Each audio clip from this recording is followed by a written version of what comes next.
Hi everyone, my name is Kristin Arends. I'm currently a fifth year medical student here at the Tygerberg campus. And yes, I am going back to the hospital now, but I managed to get some time off for this session. I'd like my co-panelists to just introduce herself as well. Good morning, everybody. I'm Nicolette van den Eijkel. I'm with Facilities Management Division.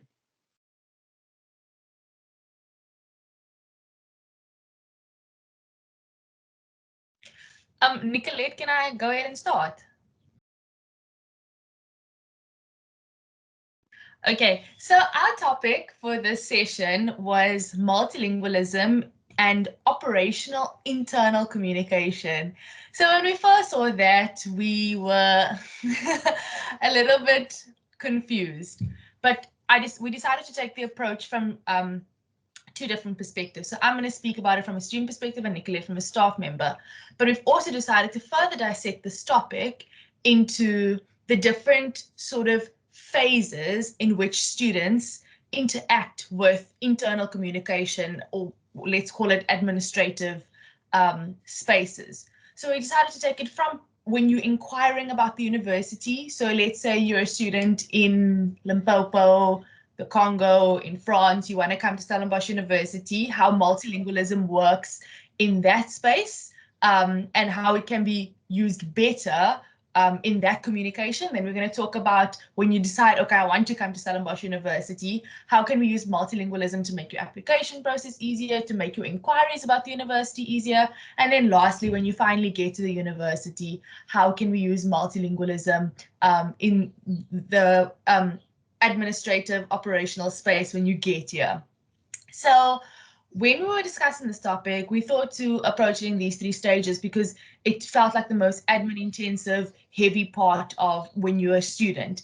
And the important thing that we found with multilingualism is that if you are someone who thinks, okay, Stellenbosch University is the university that I'd like to go to, what is it about the interface that you interact with when you open up the website, when you call the call center of the university, that makes you comfortable enough to know that you'll have a space there with the language that you speak? So let's say you only speak French in your country or in your home or whatever, and you've been speaking it for your whole language, but you want to come to Stellenbosch University.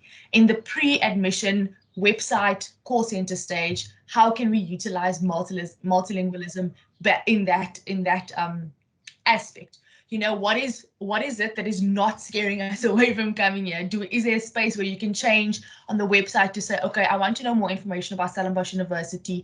Is it available in the language that I'm inquiring in?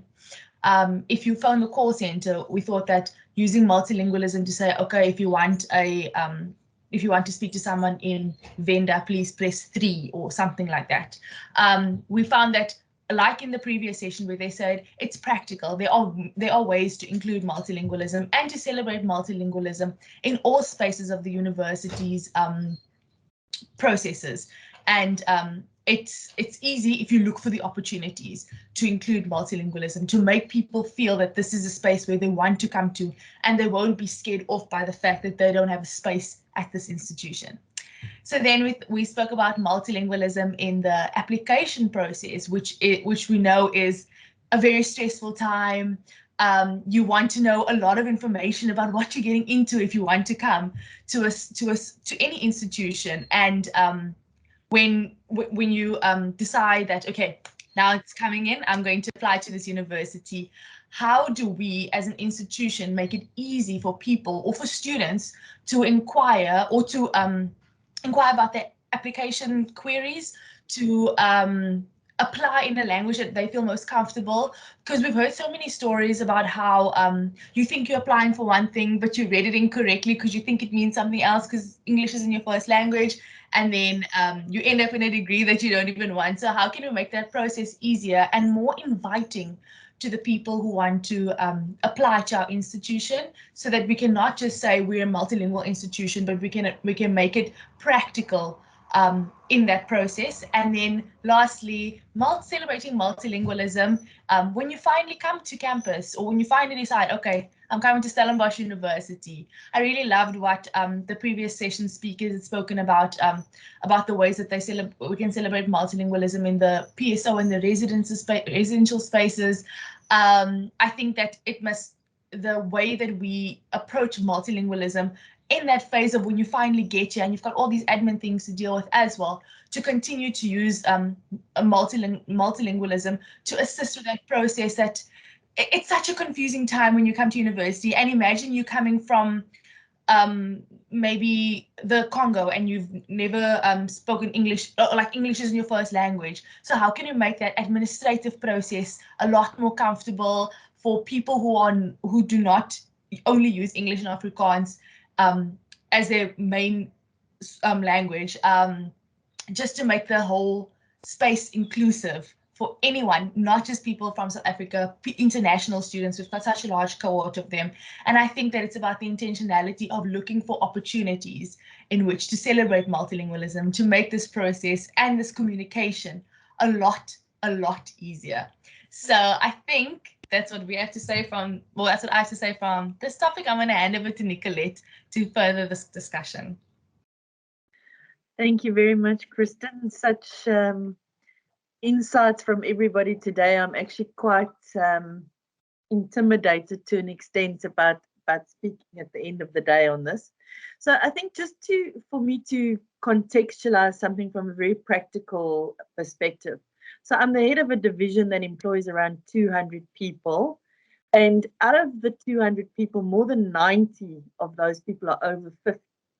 And if you look at that group of people, they probably have an average of more than 20 years of service. So for many of my team, Afrikaans and isiXhosa are the languages that allow them to be their best selves. And a lot of these people have also been with the university for such a long time that they were very much here when it was an Afrikaans institution. So I think the discussions that we've had about having intentional conversations around multilingualism is very important.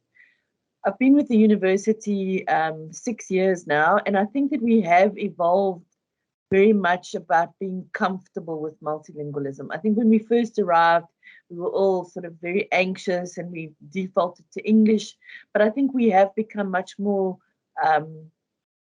comfortable, as I said, with being multilingual and understanding that people need to be comfortable in the language in which is their best language. So I really see my role as being a leader of a team that needs to ensure that people are able to thrive. And in order for them to thrive, they need to be able to communicate properly. And we've also heard a lot today that language is not just about a communication, but it really is about who you are and what you are. So we have looked at a number of interventions that we do to help people to understand multilingualism. And I think someone earlier this morning also said to really have a multilingual mind and to see that multilingualism is something that we really need to celebrate, that it aids our creativity and our learning.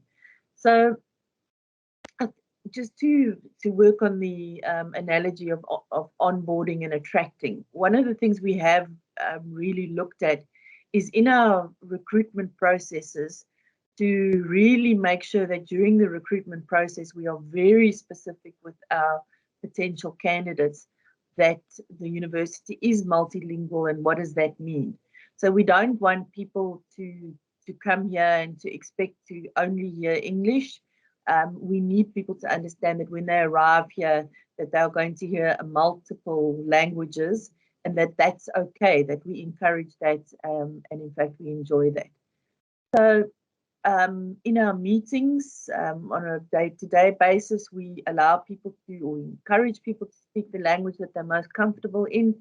Typically the chair of the meeting will translate the most significant points into English so that everybody does understand. But if someone speaks in isiXhosa and we don't, as a chair, I don't speak enough to translate, then we ask someone else to do the translations. I think that in the chat we were putting information there about tools for translating. I think that that is very important. We have in our responsibility center employed Pietru Mostert, who is our communications person, and it has made a significant difference to us that we can send documentation to Pietru to help us with quality management. And also, obviously, we're very grateful for the Language Centre. We send a lot of documentation to the Language Centre as well. For me, as the manager or the leader of that of the team, I also have to spend quite a lot of time looking at the quality of the document versus the purpose of the document. So, you know, 10 years ago, if I got a document that wasn't perfect in every way, I would send it back before I would sign it. And now I'm much more lenient about, you know, maybe the language is not perfect, but the intention of the document is fine. I understand what I'm signing for.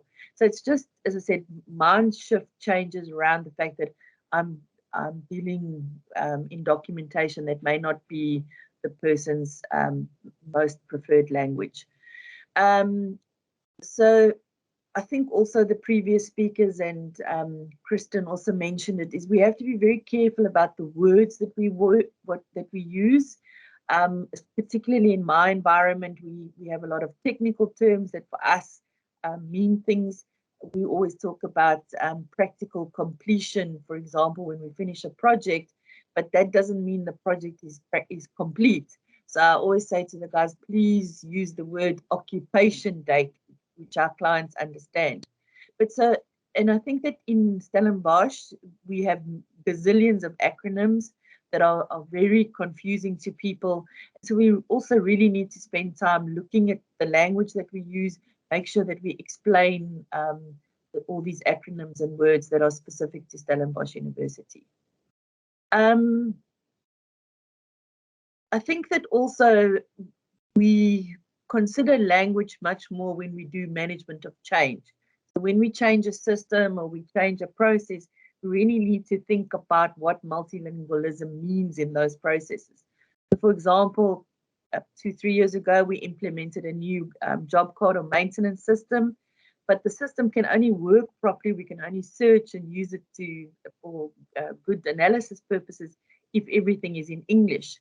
So we started the system, and 2-3 months later, we realized, oh dear, the system's not working the way that we wanted to. But it was because people would put the job cards in any language. And so it was a transition process to say, unfortunately, this is a system, it's an international system. We have to use English if we want to use it properly. We also working and we had the conversations about the elephant in the room and the intentional conversations, is that we do sometimes experience that people make judgments about what language someone speaks based on their surname or how they look, and we really work hard to make sure that doesn't happen. Then I think also we use lots of opportunities to celebrate our different languages. I come from a Dutch background, so I always throw in a few Dutch words. But yeah, so I think that really I'm very glad to see that over the last couple of years that I've been at the university, that we're much more comfortable with multilingualism.